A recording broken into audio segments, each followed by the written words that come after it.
Confronto e morte na farra do Boi. PM investiga se o tiro que matou um adolescente no final de semana foi disparado por um policial. Susto de caixeiros deixa a agência bancária completamente destruída. Na fuga, os bandidos...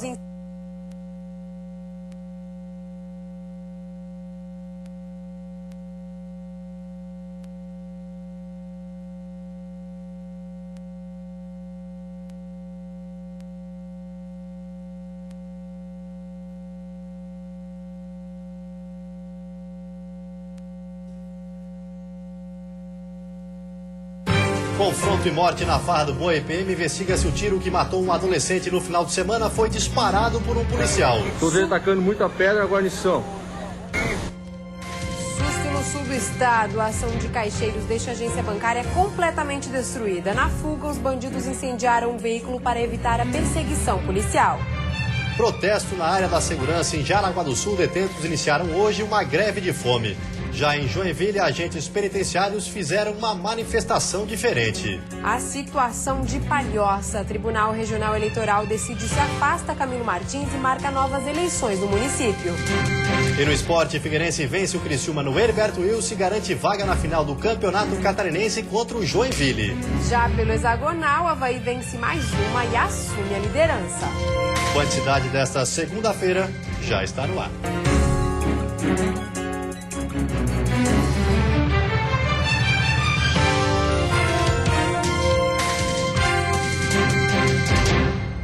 Olá, boa noite. Olá, boa noite. Bandidos explodem 2 caixas eletrônicos no sul do estado. A agência bancária ficou completamente destruída. Durante a fuga, um veículo foi incendiado para impedir a perseguição dos policiais. O roubo assustou os moradores de Rio Fortuna. Foram surpreendidos pela ação durante a madrugada. Seu Ervino mora a poucos metros do banco e conta que acordou assustado. A gente acordou assustado com o estouro, né? Foi 2 dinamites mais ou menos. Aí de lá deu para observar lá da minha casa, os caras aqui, né, com a mochila na mão e vibrando, né? Aí eu vi os elementos aqui, aí chegou minha esposa também, a gente deu de cara, aí o cara atirou, não sei se tirou em direção para nós ou tirou para cima. Aí a vizinha aqui em frente também abre a janela, e olhou pela janela e o cara apontou a arma e, ó, minha senhora, para dentro, para dentro. Fotos tiradas minutos depois da ação mostram a destruição causada pelos criminosos. Todos os vidros da agência foram quebrados. Partes do equipamento ficaram espalhadas. Alguns detalhes mostram que os assaltantes planejaram a ação. Os bandidos posicionaram um veículo bloqueando a saída da delegacia e, em seguida, atearam fogo ao automóvel, impedindo qualquer reação dos policiais que estavam de plantão. As imagens da câmera de vigilância de um comércio que fica próximo ao local mostram a ação dos criminosos. O relógio marca 3h13 da manhã. Eles chegam em 2 veículos. Um deles é posicionado em frente à delegacia e fora do alcance da câmera. O outro aguarda na avenida, no alto do vídeo. É possível perceber um clarão no momento em que o automóvel explode. Logo depois, 2 homens correm, embarcam no carro que os aguardava e fogem. Momentos depois, um cinegrafista amador registrou o veículo já em chamas em frente à delegacia. A polícia teve acesso às imagens e já iniciou as investigações. Nós já estamos com nossas equipes na rua, fazendo todo o levantamento, fazendo toda a pesquisa e vamos ver se a gente tem um resultado positivo. Talvez a gente consiga lograr êxito, encontrar quem que foram essas pessoas que fizeram e que normalmente já são pessoas corriqueiras nesse tipo de crime. O valor levado pelos criminosos não foi revelado. A polícia militar abriu um inquérito para apurar se o disparo que matou um adolescente durante uma farra do Boi em Navegantes partiu da arma de um policial. A bala que atingiu a perna do rapaz, que veio a óbito, vai ser confrontada com as armas dos policiais que participaram da ação. A análise deve ser feita pelo Instituto Geral de Perícias e vai integrar o inquérito policial militar, que tem o prazo de 30 dias para ficar pronto. Estamos encaminhando a 3ª região, que é aqui em Balneário Camboriú, para que seja aberto um IPM e o comando da região vai designar quem vai fazer o IPM. Nossa equipe teve acesso ao vídeo que mostra o momento em que a polícia chega ao Mole de Navegantes, na noite de sexta-feira, onde estava acontecendo a farra do boi. Olha as pedras rolando aí.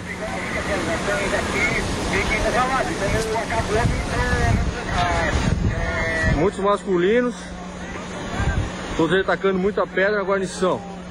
De acordo com o comando da Polícia Militar de Navegantes, os 7 policiais que tentavam conter a confusão foram encurralados neste trecho por mais de 200 farristas. Além disso, os tiros de pistola só teriam sido disparados depois que toda a munição não letal terminou. O que causa estranheza que lá no local tinha placas de madeirite já especificamente para proteger os manifestantes. Então não estava lá por acaso, já estavam lá para essa finalidade. E no meio estava 7 policiais, 3 do PPT e 2 viaturas normais. Tinha acabado todas as munições. Gabriel Felício Rodrigues tinha 15 anos e chegou a ser socorrido e encaminhado ao Hospital Marieta Conder Bornhausen, em Itajaí, mas não resistiu e morreu na manhã de sábado. 6 farristas foram presos e encaminhados à delegacia, mas foram liberados em seguida. A polícia ainda não localizou os bandidos que invadiram uma propriedade rural nessa madrugada em Herval do Oeste. Todo o material agrícola foi levado. Casa revirada. A bagunça foi deixada pelos bandidos que arrombaram a porta do porão e tiveram acesso aos outros cômodos. Vai se somando, né? No decorrer do tempo aí, do prazo aí, você recuperar não se recupera, você só vai somando e vai contabilizando cada vez mais prejuízo, que leva a desestimular cada vez mais investimentos nessa natureza de área rural aqui, até em função de que não se tem segurança mesmo, né? No pátio da casa, 2 cachorros, mas nem eles foram capazes de amedrontar os ladrões. Da propriedade foram furtadas 3 roçadeiras, uma motosserra, espingarda com munição, além de roupas e 30 quilos de carne que estavam num freezer. Até agora, nenhum suspeito foi localizado. A polícia orienta os moradores para evitar novos furtos. Se algumas pessoas vierem oferecer esses produtos, né, que não adquiram, porque vão acabar incorrendo no crime de receptação, e também vai responder pelos atos, né? E quanto o pessoal sai de casa e permanece um tempo fora, que então avisa os vizinhos, né, que fiquem atentos quanto a pessoas estranhas no local, ou que procurem a Polícia Militar no 190 e faça esse esclarecimento e peçam um apoio para que a guarnição vá até o local e faça uma ronda. Câmeras de segurança de um posto de combustíveis registraram um acidente que terminou na morte de uma mulher grávida em Joinville. As imagens mostram o momento da colisão que matou Catiane Daniele Creus, de 24 anos, que estava grávida de 5 meses. O bebê também não resistiu. O motorista do Vectra Prata passou no sinal vermelho e bateu na moto que era conduzida pelo marido da vítima. O motorista fugiu sem prestar socorro. A Polícia Civil investiga o caso. E a seguir, a inauguração do Sistema Integrado de Atendimento ao Adolescente na capital. E ainda, agentes penitenciários em greve se amordaçaram em frente ao Fórum de Joinville como forma de protesto.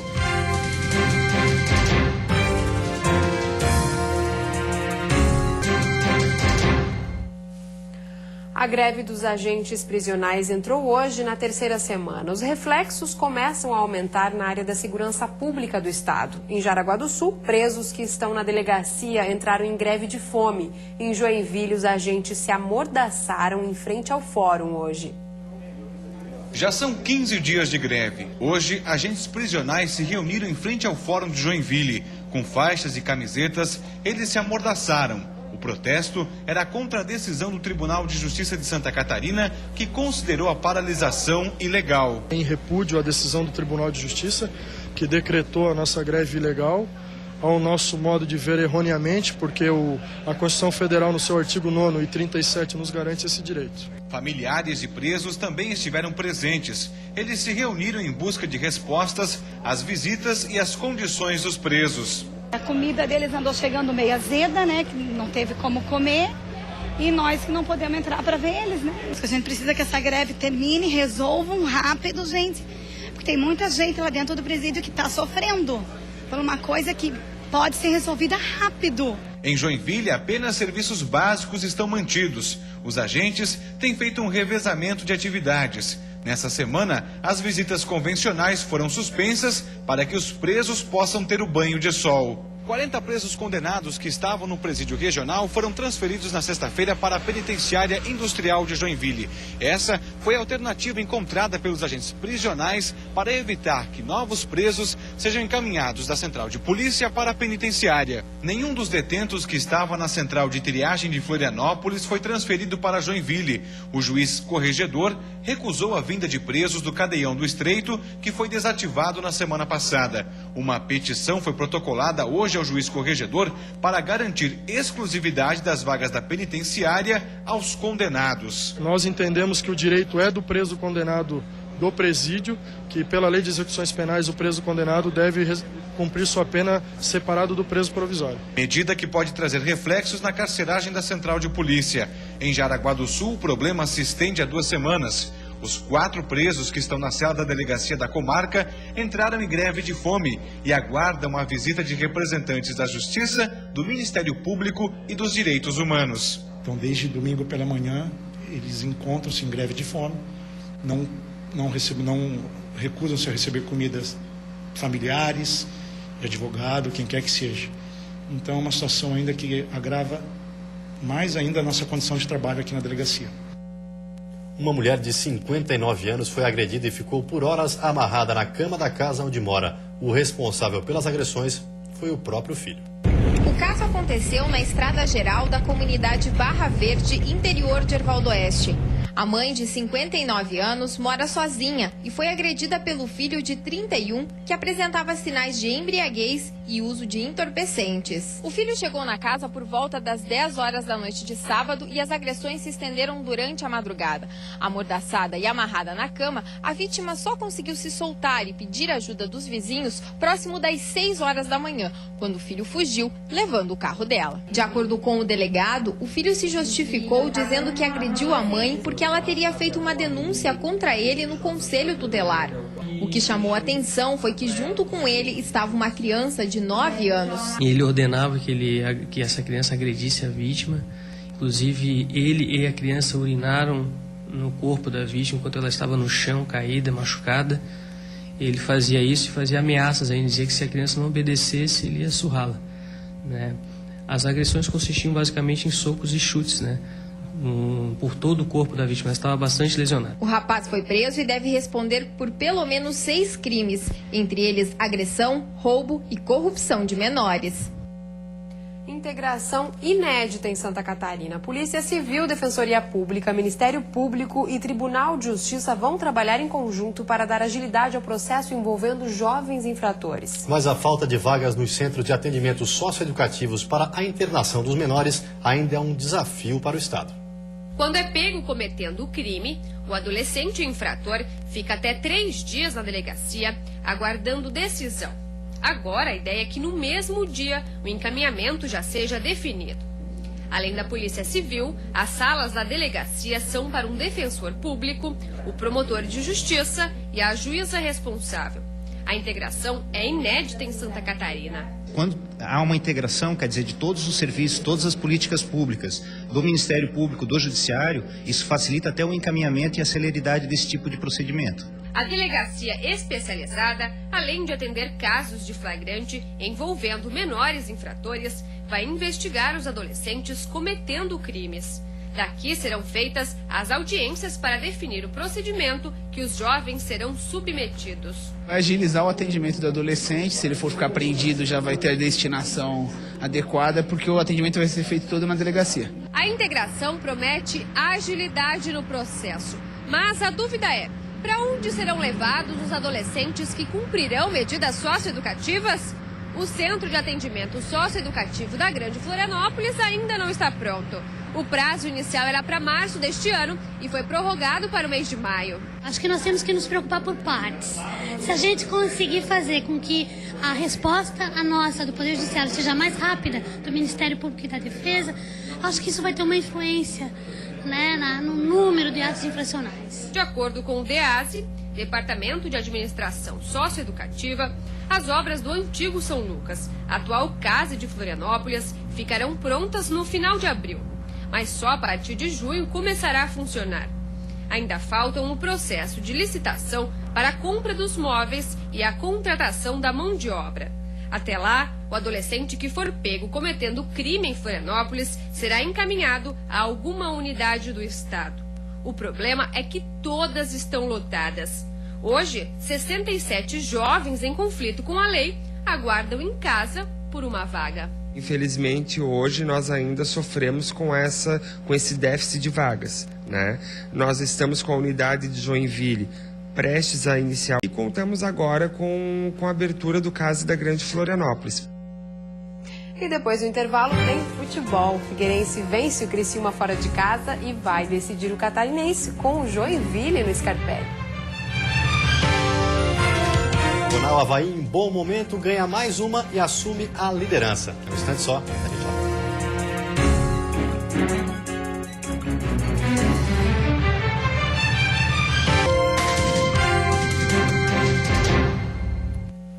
Futebol, o Metropolitano, que estava fora da briga do título, conseguiu segurar um empate sem gols com o Joinville, já classificado para a final.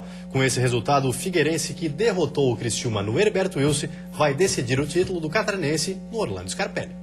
E foi a bola rolar para o Tigre iniciar a pressão. Na primeira bola, Gustavo bateu para boa defesa de Volpe. O Figueirense apostou no contra-ataque. Depois de um escanteio mal cobrado, o time da capital acelerou a jogada e a bola chegou a Ricardo Bueno, cara a cara com Galato. O atacante tirou o goleiro e sofreu o pênalti. Ele mesmo bateu e fez 1-0. Na segunda boa chance, Nilei roubou a bola de Gustavo. O Criciúma pediu falta, mas o jogo continuou. Depois da troca de passes, ela sobrou mais uma vez para Ricardo Bueno, que bateu forte. Galato chegou a tocar, mas não evitou o segundo gol do Figueirense. A partir daí, o Criciúma saiu de vez para o jogo. Nessa chance, Paulo Baier acertou a trave e na sobra, Luca bateu. Dudu salvou o alvinegro. Ainda no primeiro tempo, Gustavo quase diminuiu. A etapa final começou como o Tigre queria. Logo aos 3 minutos, Luan fez pênalti em Baier, que bateu e diminuiu. 2-1. Mas quando não era Volpe, a sorte salvava o Figueirense. Até que em uma boa jogada, Luan livre invadiu a área e bateu forte. 3-1 para o Figueirense. O Tigre ainda diminuiu nessa cobrança de falta de Luca, que Volpe tentou tirar já dentro do gol. 3-2.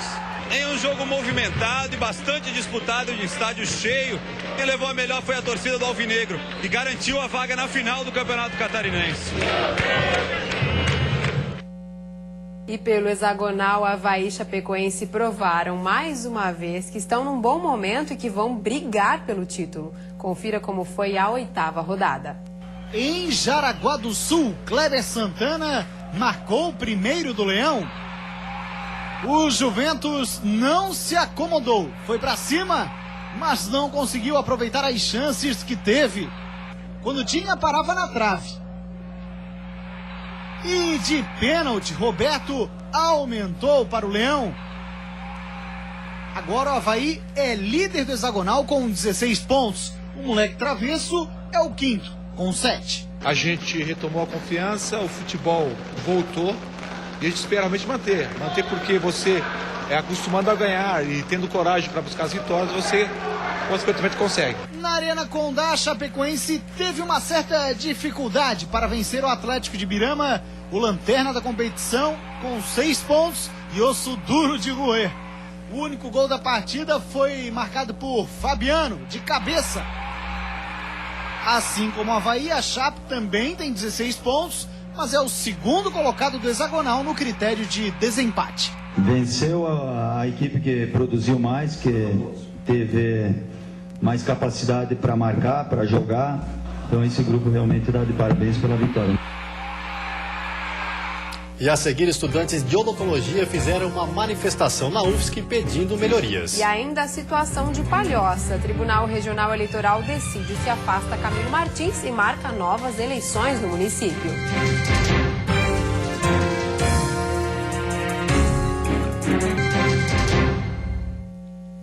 Novamente, a UFSC em Florianópolis é palco de protestos. Dessa vez, estudantes de odontologia fizeram uma manifestação no campus pedindo melhorias nas clínicas, onde acontecem as aulas práticas. Desde o início do ano sem aulas práticas, alunos de odontologia da Universidade Federal de Santa Catarina, em Florianópolis, pedem atenção. Os universitários caminharam pelo campus até a reitoria para fazer a entrega das chaves das 2 clínicas em que os estudantes, nas fases finais do curso, realizam os atendimentos para a comunidade. Por mês, cerca de 2.000 pessoas eram atendidas no local que está fechado. Mas as reclamações são antigas. No meio do ano passado, as atividades chegaram a ser paralisadas por falta de estrutura. Uma pequena reforma foi feita, mas pouca coisa mudou. Equipamentos enferrujados com mais de 30 anos de uso e mobiliário danificado fazem parte da rotina nos atendimentos. E desde o início do ano, nem mesmo a esterilização dos materiais é possível de ser feita por falta de maquinário. Houve aparelhos radiográficos caindo na cabeça de aluno, já houveram explosões de equipamentos, já houve equipes pegando fogo, então a situação é bastante grave. Mais de 500 alunos estão com o ensino comprometido. Chegou num ponto tal que só com uma intervenção mais radical é que nós vamos ter condições de realmente proporcionar um ensino de alta qualidade e os alunos aprenderem. A reitora chegou a falar rapidamente com os estudantes e se comprometeu a buscar uma saída. Nós estamos no Conselho Universitário, o compromisso sempre foi assumido. O que nós precisamos é que todos trabalhem em conjunto. Os alunos prometem não retornar para as salas de aula enquanto uma solução não for encontrada para as clínicas. A semana começou com um tempo instável e chuva em todo o estado. Essa condição permanece pelo menos nos próximos dias. Amanhã pode chover no Planalto e Litoral, principalmente na madrugada e à noite. A temperatura mínima deve ficar em 13 graus na Serra e a máxima em 27 no Litoral Norte. No Planalto Norte, mínima de 15 e máxima de 25 graus. No Vale do Itajaí, Grande Florianópolis e Sul, máxima de 25 graus. E no Oeste, mínima de 17 e máxima de 26 graus. E acontece nesse momento na capital o julgamento da cautelar apresentada pelo prefeito de Palhoça, Camilo Martins.